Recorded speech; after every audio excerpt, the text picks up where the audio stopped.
కలహాల సీమ కాదు, ఇది ప్రేమ సీమ, కొబ్బరి సీమ.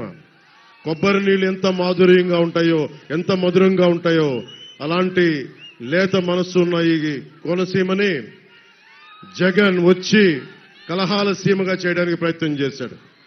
మీ అందరి సహకారంతో ఆ రోజున మేమందరం ఉండి ఈ కలహాల సీమ కాకుండా, కొట్లాట సీమ కాకుండా 2.5 లక్షల ఎకరాల హెక్టార్లలో కొబ్బరి తోటలతో నిండిపోయిన ఈ అందాల సీమని తిరిగి ప్రేమ సీమగా మార్చుకోవడానికి మేమందరం సాయశక్తిలా కృషి చేశాం. భవిష్యత్తులో కూడా కలహాల సీమ కాకుండా, కొట్లాట సీమ కాకుండా ప్రేమ సీమ ఉండాలి. అన్ని కులాల మధ్య శెట్టి బలిజలు గాని, కాపులు గాని, మాలలు గాని, మాదిగలు గాని, క్షత్రియ సామాజిక వర్గం, వాడ బలిజలు, మత్స్యకారులు, అన్ని బీసీ వర్గాల్లో ఉన్న సంఖ్యాబలం లేని 127 కులాలందరికీ కూడా, ముస్లింలకి